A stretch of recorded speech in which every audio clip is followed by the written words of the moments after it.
And welcome back to the Cover 3 podcast here on CBS Sports. That's Tom Fernelli. That's Danny Cannell. I'm Chip Patterson coming to you live at youtube.com/Cover3 and everywhere you get your podcasts on demand.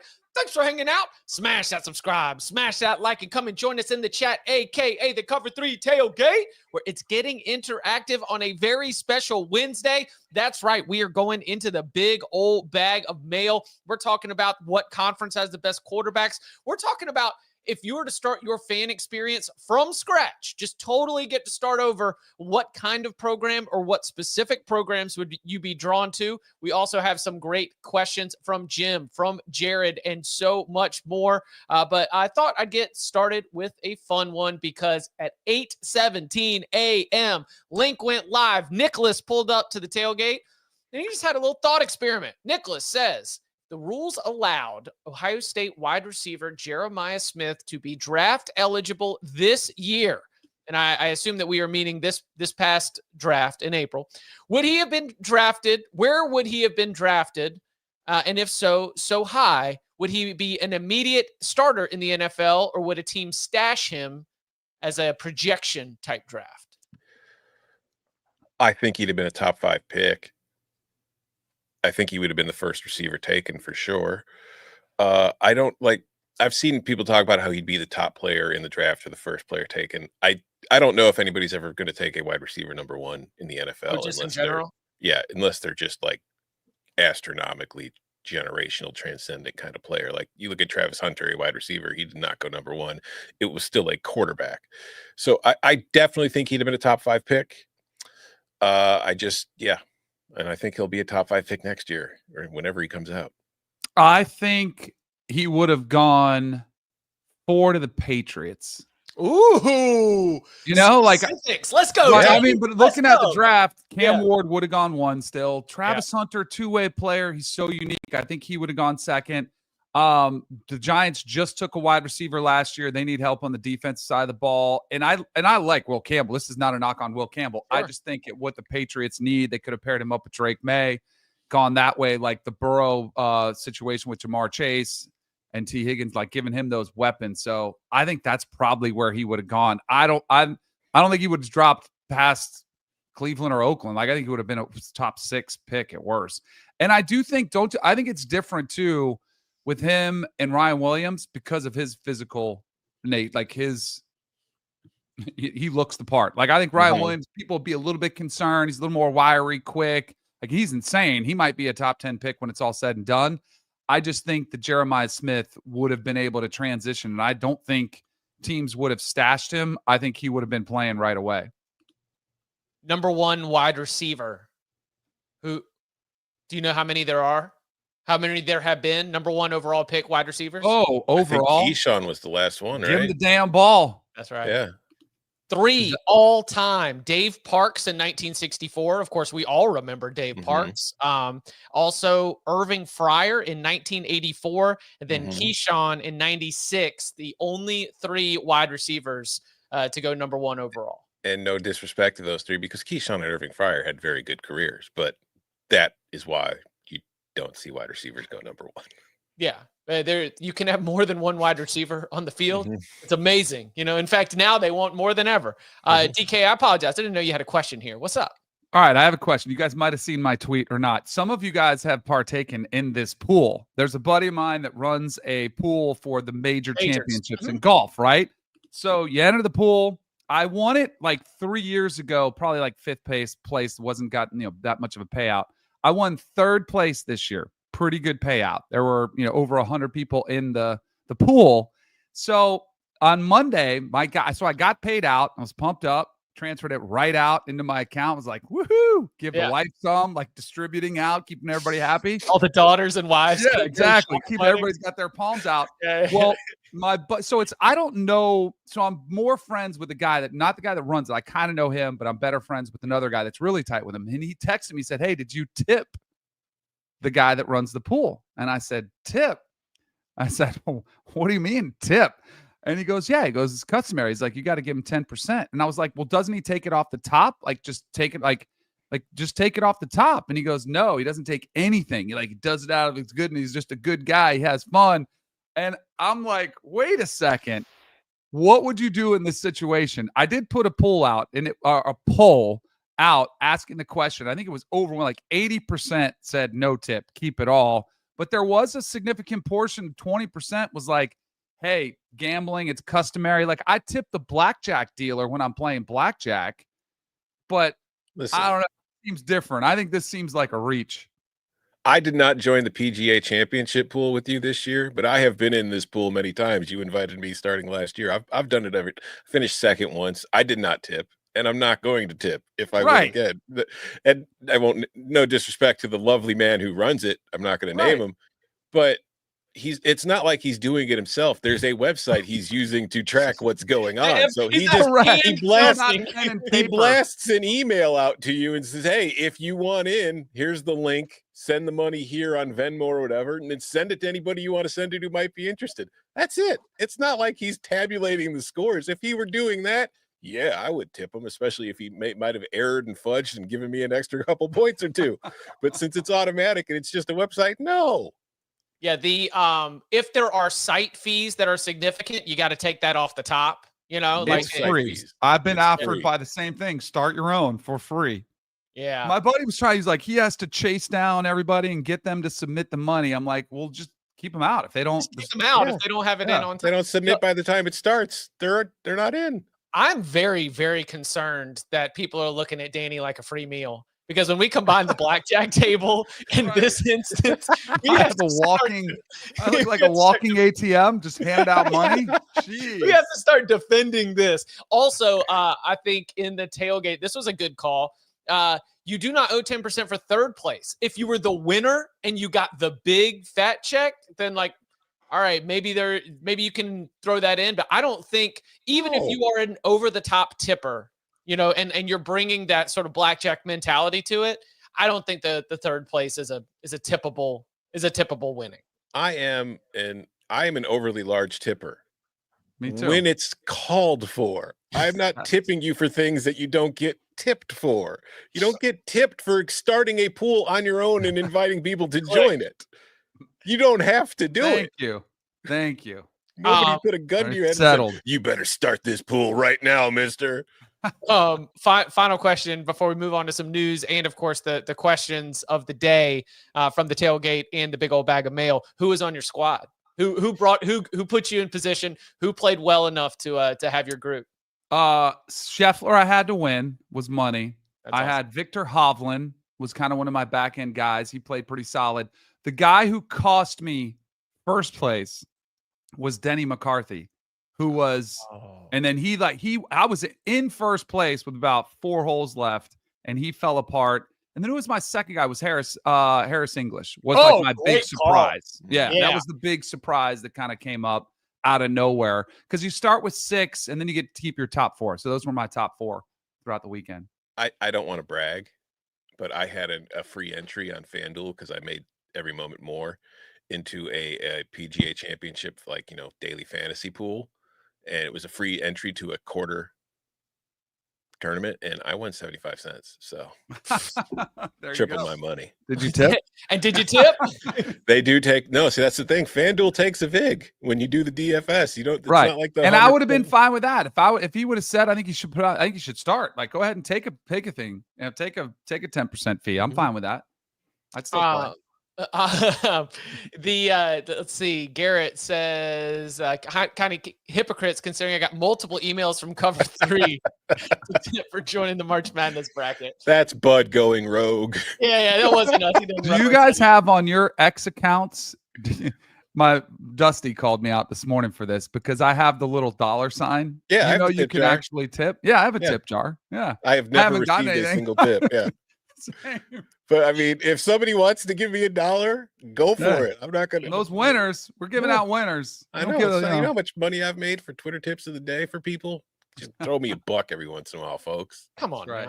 All right. So on CBSSports.com right now, you can go and you can find the first part of the CBS Sports Power Conference Coach rankings. That's right, from number 26. which is, as I scroll, Kalani Sitake of BYU, all the way to number 68. You said that in the most Chicago accent I've ever heard you speak with. Kalani Sitake. Kalani Sitake, all the way to Jeff Lebby at 68. Wow, Frank Reich checking in at 67. All the names that you want to go and check out. Deion Sanders comes in at 33. Dave Doran at 31. Mike Elko at 29. Lots to be able to look at. Tomorrow, here on the Cover 3 podcast, we will be reacting to the top 10, top 20, top 25, as the top 25 do end up getting released right when we go live. So Thursday will be our big reaction to the consensus coach rankings. We spent a lot of our time on Monday discussing our ballot, the toughest calls. And so go and see from all of us, what do we have, like 9 ballots, 10 ballots ended up making up these rankings? Yeah, do you want a little fun fact about how the things finished? You mentioned Jeff Lebby finished in last. Yeah, fun that was fact, confusing. Yeah. did not receive a single last place vote. How? Because somebody put Frank Reich 58th, which gave him enough points to get him out of last. Oh, Frank Reich was such an easy 68. Frank Reich received last place votes from 8 out of our 10 voters and did not finish in last place because of one voter. Wow. Well, listen, this is why it is absolutely subjective, and we do enjoy going through the process. We'll be reacting to that and so much more. Go and check it out. That is the first set of the college football power conference coach rankings. Deion Sanders, Bill Belichick, and more checking in between 26 and 68. A little bit of news. This is, if we had Bud here, we'd be able to get more on the billable hours, but, we can at least take our first stab at this. We are getting more and more details about what is being described as the College Sports Commission, or the CSC. And among the details that we get, there will be a CEO that will be running this College Sports Commission. This College Sports Commission will be involved in enforcing the rules. And there is a document that is circulating right now where, according to reports, the officials from the Big Ten, SEC, ACC, and Big 12 are going to sign an agreement to say we won't sue over the enforcement of these rules. Okay, Danny, what do we make of this? Like, this is this just the NCAA 2.0? Like, are we just changing? Are we changing out letters and not doing anything to help college football? Yes, I think they'll have more teeth, especially if they're submitting here. But the question I have is, so what if the conferences or the schools don't sue? What if the players do?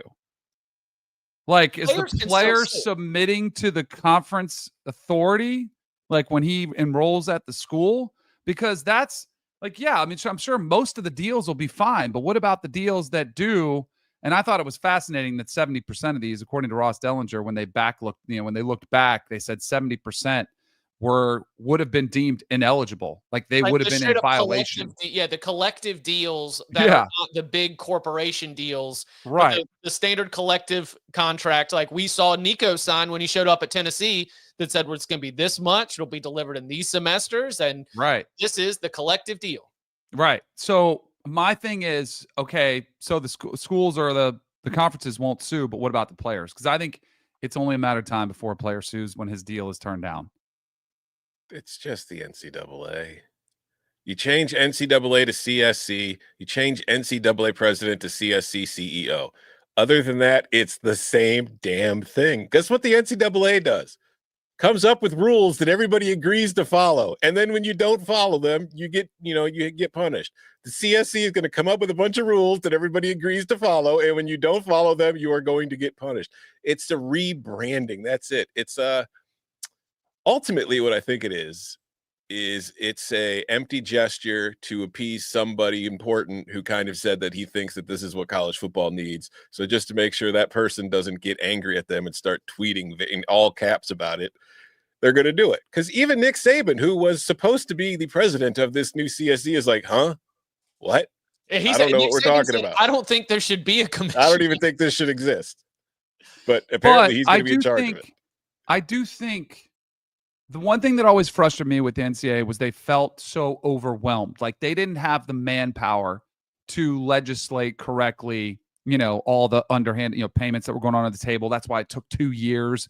Like the investigations took forever. That's where I do think this organization will have some teeth and they'll actually be able to, come out and monitor this correctly and come out with punishments, whatever they are, quickly and swiftly, which I think is a good thing. And it's only going to be for football, right? Or is this football and basketball? I'm assuming it's both. Right. But I mean, in any case, they're not looking at soccer, women's soccer, or, I'm assuming that. I don't know. Maybe it is for all of them, but I do think they'll have the manpower to actually get something done. Yeah. A school can't sue, but a state's attorney general can sue. Yeah. And it's like lawsuits from West Virginia and Tennessee that have brought about some of our big changes that we've already had. Shout out to Andy Staples. He wrote the column earlier this week about this, like, because Tennessee state laws allow Vandy and Tennessee to do things that would be against the rules of the CSC. Do we really sit here and think the SEC is going to boot them out of the conference if they follow their own state's laws? Oh, and listen to this. Somebody in the tailgate mentioned this. Very, very sharp. Tennessee passed a law last week that bars its schools from participating in rules that restrict athlete compensation. Mm-hmm. Yeah, but they're going to agree to these rules from the CSC. Come on, this is it's the same thing as the playoff commissioner or the conference commissioners meeting to discuss the playoff format. It's the same thing ultimately. There's nothing's going to come. Yeah, people talked about an NCAA breakaway, and it's not a breakaway; it's a rebrand. Yeah, the CSC and our CEO is just going to be a rebrand. I thought that's the way I was seeing it. I was worried I was oversimplifying, but that it is clear that is not the case. It's no longer. Oh God, I can't remember what the hell. It's no longer Sierra Mist. It's Sparkle. Oh, no free ads, but I know what you're saying. Classic Coke. Yeah, it's new Coke. What's the new lemon? What's the new lemon lime? Whatever. It's offering. I don't know, but Sierra Mist, the brand wasn't strong, so they changed it, even though it's the same damn soda. It was like 7-Up was Sierra. Starry. There you go. They went from Sierra Mist to Starry. Yeah, and it was 7-Up first, right? No, it's 7-Up still exists. Okay, this is the we're gonna get. All right, let's get into the nitty gritty corporation part. This is Sprite is like a Coke. This is a Pepsi version. 7-Up is a completely different company. Gotcha. Come on, Chip. Do you not invest in the stock market? Do you not know the difference between these companies? No, I invest in. Andy, can you believe this guy? He doesn't pay any attention to any of this stuff. He's just out here going to hockey games. Meanwhile, the world is happening, and he's just sitting there watching his team get its ass kicked. It was a bad, bad night to have a bad game. Bad night to have a bad game. One of these. Listen, one of those teams was buzzing 48 hours after thumping Toronto in a game 7. The other one's been sitting around skating for 5 days and fun fact, sloppy. Fun fact, and I hope you don't get mad at me because I may have taken advantage of this last night. I did a little research over the last 4 years or so. Teams that have had extended breaks before the next round compared to the other teams that typically went 6 or 7 games in their series. The teams that lasted in longer and have the shorter breaks have won 7 of the 8 games. It makes sense. Like, what do they say? Like when the puck is sticking to the tape, that was not happening for the Hurricanes last night. A lot of turnovers looked out of sorts. And the one loss came in an overtime loss. So and it's not quite the same situation, but there is a game tonight in which one of the 2 teams playing has had a week off. So we're fading the Oilers. We might be. Okay. All right. But if the Stars win, try to give me $1 tip on X, the everything. Love that. All right. Coming up on the other side, we turn the attention to your questions and our answers from the tailgate and the big old bag of mail and more. Next. The clock never stops. Relive the greatest moments with uninterrupted highlights and more. It's Gareth Bale. No! Wonderful goal. On the UEFA Champions League channel. Streaming free. Back here on the Cover 3 podcast as we start to run through some of your questions and our answers. Let's start with a little bit more of a newsy angle. Real Coconut, hey, he had some jokes today. He said, thoughts on the Trojans pulling out, pun intended, of the Notre Dame series. I won't leave that up on the screen for too long, but worth a joke. We appreciate it, Real Coconut. Yeah, for those who haven't been following, there is there is an end to the Notre Dame USC series. And what we haven't had is an announcement of an extension of that series. There is reporting that there's an offer for adding, one more game, but we might be seeing one of the big historical Notre Dame rivalries, another one really, come to an end. Tom, what do you make of what do you make of it? Real Coconut's asking. Cowardly on USC's part. And I mean, I'm not going to lament the loss of like tradition and rivalry in the sport because that's an ongoing process. To me, this is just, if you're Lincoln Riley and the kind of reputation you've earned, like when you left Oklahoma for USC, what were they saying? Why were you doing it? Scared of the SEC. Exactly. And now you're at USC, and what are you doing? Backing out of the Notre Dame series as Notre Dame is kind of coming up under Marcus Freeman in the title game last year. Feels like you're running far more than you're facing. And I think if you're USC, I understand, like, you've got a lot of work to do. There's new factors in that you're dealing with that have impacted your ability to compete at the level you want to compete. But getting rid of Notre Dame from your schedule so you could schedule, like, I don't know, San Jose State or somebody instead. You've already had a tough time selling tickets to your games because you're not winning enough of them. Mm-hmm. And now you're going to get rid of one of the actual draws that you have on your schedule for fans to get excited about. And also one of the kind of games that could help you earn that playoff bid if you build the program to the point where you were hired to do so to help you get to the college football playoff. To me, it is lame. It is sad. And it's just, if I'm a USC fan, I'm pretty furious about it. Okay, I hate this for college football, but I understand why he wants to do it. Like there have been multiple years now. The 4 team was more obvious. Remember, was it Oregon who had the Auburn loss that kept them out of the 4? They were a Pac-12 champion, I think, with 2 losses. One of them was Auburn, and that was the opener. And if they had scheduled a San Jose State, they probably would have been in. So, like, it screwed them. I'll read you the non-conference from Ohio State this past season: Akron, Western Michigan, and Marshall.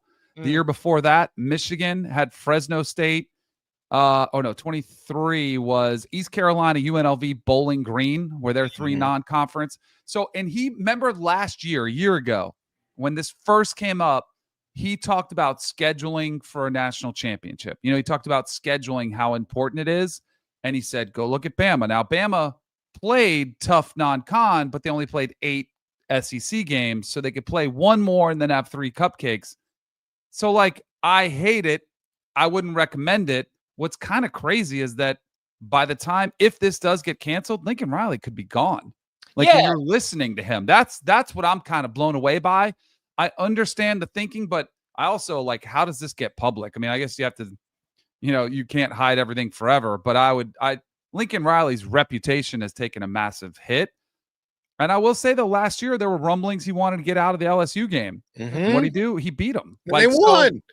So like, I don't know. So I'm torn. Like, I understand it, but I hate it for college football fans. I hate it for USC and Notre Dame fans. I've seen a lot of former Trojan players not happy with this. So it makes me wonder, like, I mean, we already know this is a huge year for Lincoln Riley and how much he needs to take a step forward. If it doesn't, this could be one of those things that, potentially seals his fate. Also, I will point out, you brought up Michigan and Ohio State's non-con schedules years they won the titles. Michigan played Texas last year in its non-con. Didn't have to do that. Ohio State's playing Texas this year. Doesn't have to do that. Right. Also, Michigan's playing Oklahoma this year. Right, but it's way funnier, I think, to say that USC. If I'm a USC fan, I'm like, what? I'm just taking the leadership of Ohio State and Michigan. The proud programs leading the way. They show us what gets us to the playoff. It's playing ECU and Bowling Green and UNLV. Yeah, but they're not traditional rivals. I know. You've been playing Notre Dame every year for how long? I think it gets out because Notre Dame's disappointed. I think Notre Dame's super. Yeah, of course. They need it. They need the stronger opponents. They need something for resume builders. You know what, though? Maybe Notre Dame should look at this a different way. Now you can find somebody better for your resume. Ooh, yeah. For you. You know what all of this does? It, like, in this new college sports commission or whatever is going to be running the, enforcement arm. I wish we had some group, some czar, some commissioner that would be in charge of scheduling. So you didn't get to pick and choose and try to cherry pick your schedule to get in, but everybody in every conference, at least at the Power 4 level, had to play 10 Power 4 teams, 2 group of 5s. I don't care who they are, but you have to play this many. Because you can still try to work the system to your benefit. And if we got rid of that, we wouldn't even have these situations unfold. Good call. All right. If you go and leave us a 5-star review and in that review put a mailbag question, it goes in the big old bag of mail. So let's head down to the mailroom.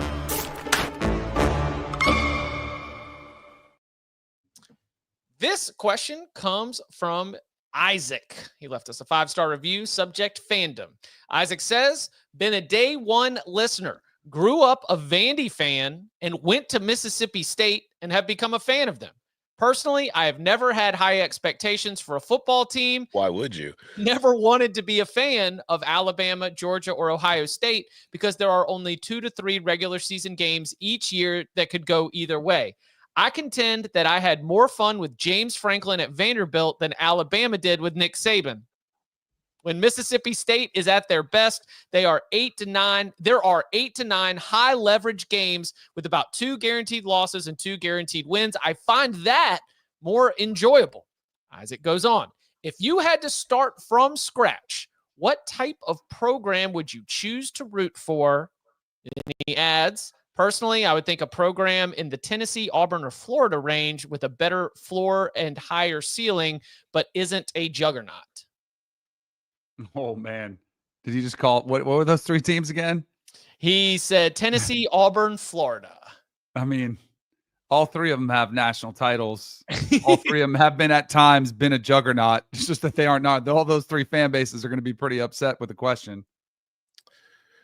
I think if I'm starting over now and like my own affiliation with where I went to school is not in play, considering where the sport's going, I'm picking a team that's competing for the college football playoff, or else I'm never going to have anything to watch or read or listen to. No one's going to talk about my team ever. Nobody's going to talk about my team.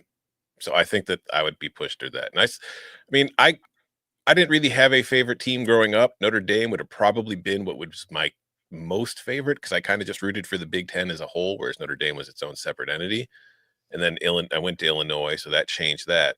But for most of my life, I've rooted for crappy sports teams. So I think, if I was going to start over, I would probably just choose one that's competing for titles. I don't think it would be – I would want one that is on the cusp potentially. Like if you get in now on the ground floor, like I do think Penn State would be a really – and I know they've won them before, but it's been a long time. Like I think Penn State could potentially be fun.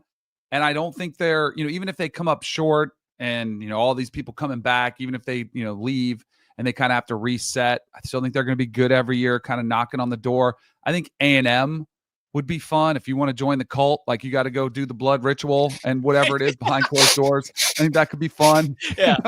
But they're also like, they haven't like to be a part of something like ultra special.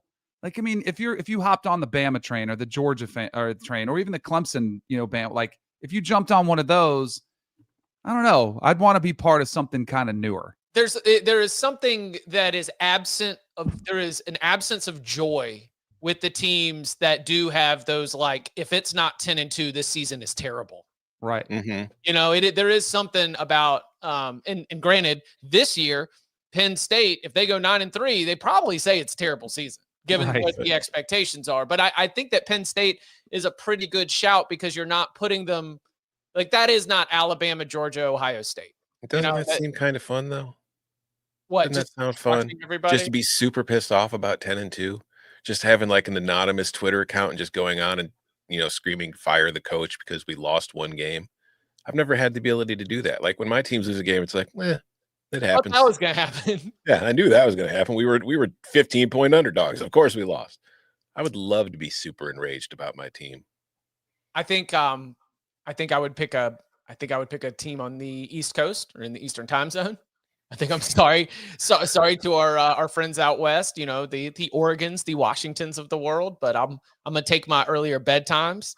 I think that I would like to pick a team that is on the come up too, because I'd be more better chance to go, like I think that if I was starting from scratch, a huge part of my personal decision making would be whether I can get in the stadium. How easy is it for me to get in the stadium? What's that experience going to be like? So I guess to answer Isaac's question, if I was starting from scratch, I mean, it wouldn't be that different than what I ended up doing, but I would make it a local flair wherever I was living. If I was living in Pennsylvania, I'd be a Penn State fan. If I was living in Michigan, I'd be a Michigan fan. If I was living in Raleigh, North Carolina, I'd be choosing between the Tar Heels, the Wolfpack, or the Blue Devils. So I think it's the local angle and the ability to like get to the game would be my driving factor.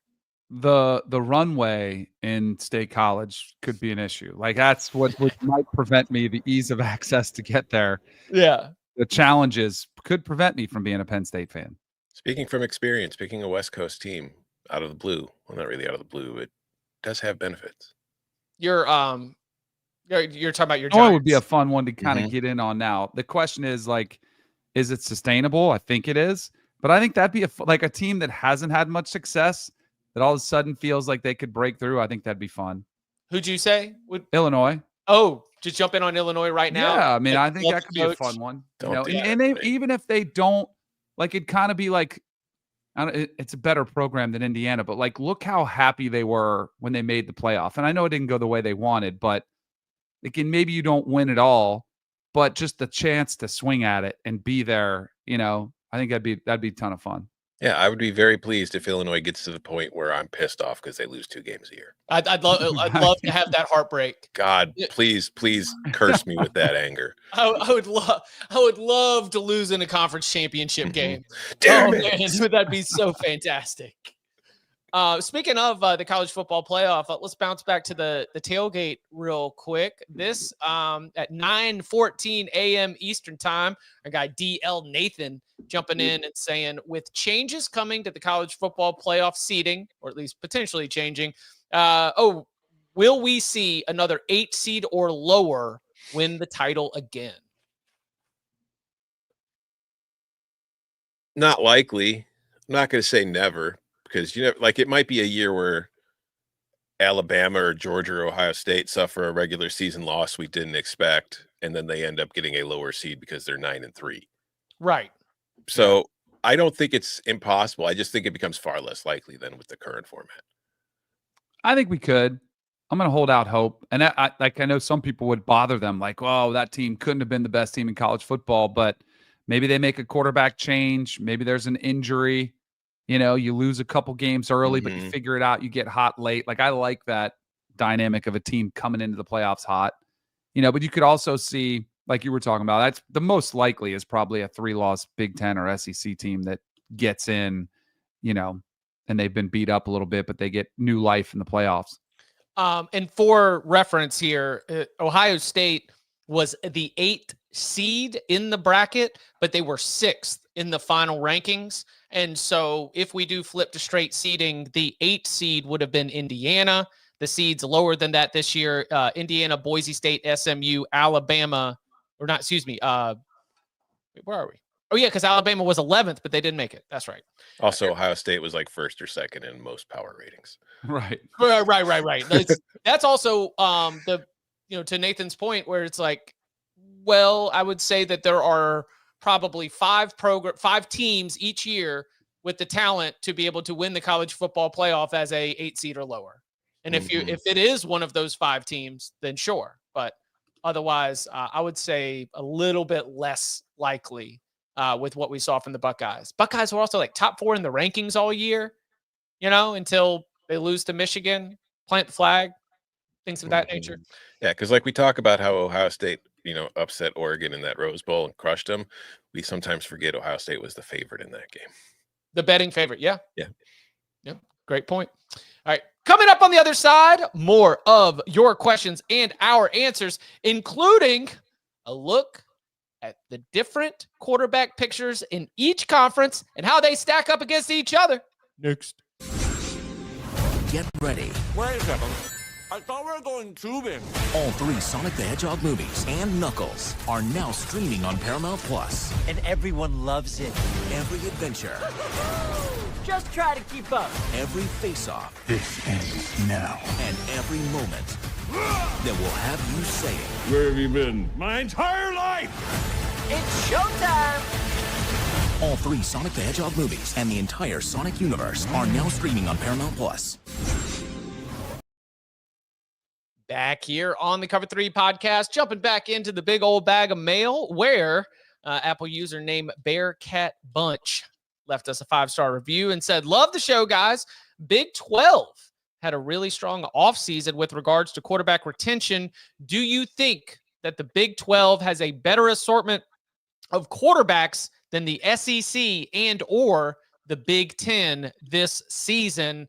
I took some liberties with this Bearcat Bunch. I'm going to say let's go ahead and open this up. How do they stack up? He's obviously asking about the Big 12 quarterbacks, but let's have some fun here. How do the quarterbacks at the power conferences stack up against each other? Well, I literally published a story this week on CBSSports.com about how the Big 12 can get 2 teams in the playoff this season, and it shouldn't come as that big of a shock. And the primary reason for that was that I felt the Big 12 has quarterback depth that the Big 10 doesn't. And when you look at the situation, like if you look at the Big 10, if I told you Ohio State, Oregon, and Penn State are getting in the playoff, that's not going to shock you. But how confident are you that a 4th Big 10 team gets in? Like, do you know that Michigan will rebound? Can you really rely on Illinois and Indiana or Iowa to get that 4th spot? Like, there's a chance that, like last year when the SEC only got 3 teams in, there's an extra at-large available to either the ACC or the Big 12. And I think because of the quarterback situation that the Big 12 has, they would be my favorite to get it over the ACC because there's a lot of veteran returning quarterbacks in that league. And we have seen, like, that's a very good thing to have. I don't even think it's close. They have the best collection of returning talent of any Power 4. Big 12. The Big 12. And I don't think it's even close. But I do think the upside of some of the SEC and Big 10 quarterbacks, like at the end of this season, I do think you could see those guys with the talent supporting cast overtake the Big 12. But entering the season, it's not even close. They just, they've got, what is it? More than half the league is coming back. And they're like good, like statistically. And from what we've seen last year, like they were good quarterbacks. Sam Levitt, Rocco Becht, Jake Retzlaff. Sawyer Robertson, Josh Hoover, Baron Morton, Avery Johnson, Jalen Daniels, AARP, Brendan Sorsby. Yeah, 10 of them have returning starters at QB. And then there are the schools that, of the 6 that don't, 3 have brought in transfers who are Devin Dampier, who has starting experience in New Mexico, Caden Salter, who has plenty of starting experience at Liberty, and Connor Wegman, who has starting experience at Texas A&M. It is a veteran QB league in 2025.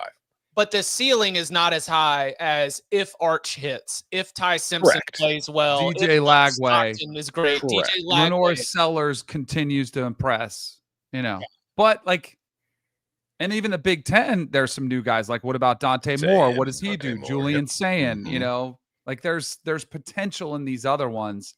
But I do think from a stability, like some of those guys, you might not see them play the whole season for the SEC or Big 10. Like we think Julian Sayin's going to be the guy, but if he struggles, would it shock you if they made a switch? Yes. I would be surprised. If he struggles, you'd be surprised they made a switch? I would be surprised if he struggles, but if he does, I think they would switch. Man, everybody, we've got so much time to discuss that, but I think Julian Sayin will be just fine. I think struggling would be a surprise. Right. With the supporting cast, what they've done with quarterbacks, throwing to Jeremiah Smith, if you're in trouble, just you might have Kyle McCord levels of hand wringing, but they still didn't bench McCord at any point. So I would be surprised there. The SEC was the one where I was probably most intrigued, and it is because what if Austin Simmons, like throw his name in there as well? Like you do Jackson Arnold. You got a couple guys that could be Heisman candidates if it goes the right way, but it also, again, you could see multiple quarterbacks play at Auburn and it wouldn't shock you. John Mateer. Again, I think that the Big 12 is starting the race in the pole position because of everything that they have proven. I think the SEC is the conference that is most likely to overtake them if we're having the same discussion by season's end. And I think there's a lot of big quarterback questions in the Big Ten because we mentioned Oregon and Ohio State are changing quarterbacks, but they're far from the only ones. Oh, Right. dude, Michigan. Like, what are we going to get? UCLA, the Yeah. Nico era. UCLA. I mean, USC. Illinois and Penn State are really the only two that have like veteran returning starters. Washington gets Damon Williams, who they played a little bit, but that is not a returning starter like what you have at Illinois for sure. New starter at Maryland, new starter at Purdue, new starter at Northwestern, Wisconsin. Yeah. Yeah. Billy Edwards, although he's started last year for Maryland. Maryland. He's a returning Big Ten starter. He knows the area. Aiden Childs, we'll see. Yeah. You know what conference we did not just mention? The ACC. Yeah. And they might have the best resume in Cade Klubnik, but there is a lot of question mark. I mean, Carson Beck, if he hits, he could be Heisman candidate. He could play his way into that first round draft pick. There is a lot of question marks. We're talking about Thomas Castellanos. We're talking about Miller Moss, Louisville. I trust Jeff Brown to get the most out of Moss. Robbie Ashford's still in the league. Robbie Ashford competing for the starting job at Wake Forest right now. Duke's got a good one. $4 million. Duke's got a $3.5 million quarterback, whatever they paid him. Darian Mensah showing that they mean Haynes business. Haynes King had a good year last year. Yeah. Haynes King had a good year. Eli Holstein's gonna be back again. Seeing if he can playing tight end. Hey, CJ, he was 6-0. To say it. Kevin Jennings, CJ Bailey. I mean, Kevin Jennings. You talk about getting slept on. Jennings from SMU and it's because of the game against Penn State. Yeah. He has been completely forgotten about. But he played really well for them this season, and also he wasn't a starter last year and started. Need to see how he recovers from that, because that was a very, very bad day at a very, very bad time. I think so. It's a Big 12 in the pole position. We've got SEC, the conference that could potentially overtake it. Big 10, a lot of interesting new starters, and man, the ACC hopes all that experience pays off. By the way, our friend Corey in the tailgate did also mention this whole conference of quarterbacks bit that the Big 12 is able to hang its hat on was what the ACC had 2 years ago before most of those quarterbacks ended up falling short of expectations. So just because we know their names and we've seen production does not mean that a new year is going to bring about, the linear progression along the way. But Big 12, yes, is looking good, especially at the quarterback position. All right, in the tailgate, what do we have? You want to rank the top 5 Big 12 quarterbacks? Sure. Snap call on Sam Leavitt is my 1. Okay. If I just got to snap call this, Sawyer Robertson. Sawyer Robertson. Mm-hmm. Yep. Sawyer's my 1. Sawyer's your 1. Yeah. Yeah. Rocco Beck's got to be up there. He's got to be in my the top 5. Devin Dampier. Yeah, I mean, we need to see how it happens at the P5 or P4 level, but I'm high on Devin Dampier. Would you rather have Jake Retzlaff, Jalen Daniels, or Josh Hoover? Josh Hoover. Yeah. And I will say, like, I'm a Sam Leavitt believer. I want to see what it looks like without Cam Scatabo. Yeah. Because Scatabo was a very, very important part of that offense for them last year, and he took a lot of heat off of Leavitt. Fair. If they don't get that same kind of production out of the running back position next year, and I think they will, but I think more will be put on Leavitt's plate this year, so we'll see how he handles it. And more was put on Scatabo's plate down the stretch when you're losing your top receivers, right? He had to become a huge part of the passing game as well, but I still think that they did a good job of being able to balance it. Yeah, Leavitt was very encouraging, particularly in the Texas game. There's very good Avery signs Johnson he's pretty good too. Like, not giving up on him. I know, right? And Jalen Daniels was a Big 12 player of the year. He's got to stay healthy. It's just a health issue with Jalen. Yeah. He needs that boy needs Big 12 is deep. Theragun.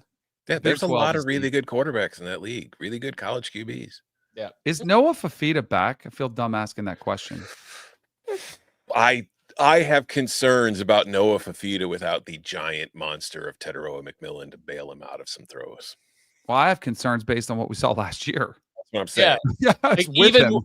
even with Tedero McMillan having like 1,300 receiving yards, it was still the offense would just clam up sometimes.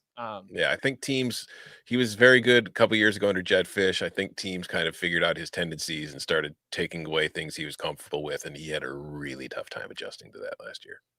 Not to mention new play call or new offense. Yeah, we got this was also in that line. SEC quarterbacks have a bit higher ceiling at the top, but Big Ten might be deeper. Ooh, just looking at SEC Big Ten. We agree with this? I think the SEC is just as deep. Yeah, I think a lot of those names he listed for the Big Ten at the back end are comparable to the names that he did not list for the SEC. Like not listing a Marcel Reed, a John Mateer, some names like that. If you're gonna go all the way to DeMond Williams, Dylan Raiola, Mendoza at Indiana, then you might as well include that one. All right. What about Jim at 9:22 a.m. said in week 1, Texas is a 3-point dog on the road at Ohio State. Do you think the line will move to 4 or 4.5 the closer we get to week 1? I know other sickos are here looking at week 0, week 1 lines. I would bet it moves the other way. Yeah. The more arch conversation as we get closer. Yeah, I'm with you. Some of us might already be on that 3 points. I mean, I am looking at FanDuel Sportsbook where you can make every moment more, and I'm seeing 3 and a hook minus 128. Oh, it's at minus 128 now? Yeah. Did you get 3 and a hook at a better price? Yeah. Yeah. Months ago, like when they first posted. Well, like so what they're saying essentially is that they have power rated them very, very similarly, and we are just given the home field advantage. Playing in the shoe. Yep. Coin flip of a game. I have not put together my first batch of Chipalytics, but I would manually adjust Texas to be a point better than Ohio State right now. Too much turnover. There are a lot of pieces that are back for Texas. Remember all those injuries that they had where they kept having to go a little bit deeper on the bench? The defensive line was deep and would rotate a lot. I think I definitely like Texas plus that 3 and a hook would also lean that way here at 3.5 as well. All right, let's keep it going with questions from the tailgate.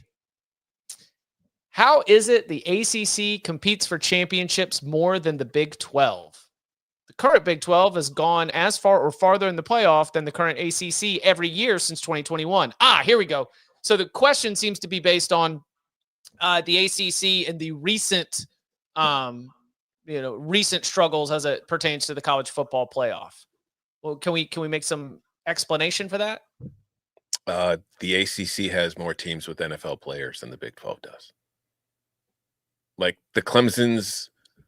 Again, Clemson has really done a lot of the heavy lifting for the ACC, if we're going to be honest about it. Like Clemson has had NFL players. I was going to say the ACC drought is nothing but a Clemson drought, which we expect is about to get corrected. What happens? I don't know. Clemson missed on a couple of recruiting classes. It sort of had a little bit of a swoon there, especially at the quarterback position. And now they've got a great defensive line and quarterback, and we're talking about them like they're national title hopefuls again. They made 7 college football playoffs. Like they are carrying that flag for sure. But in theory, and this is something Bud is always harping on, like if they're performing at max capacity, Clemson, Florida State, and Miami are teams that can win national titles because of the talent on the roster. If you look at the Big 12, now that Texas and Oklahoma are gone, based on their history, that's not to say they can't improve in the future. But based on what's there now and what they've done, if any of those teams are at their max capacity, they do not have the talent to win a college football playoff. Yep. I mean, I just want to mention the drought is also we're going to screw Florida State out of an opportunity drought. True. Thank you.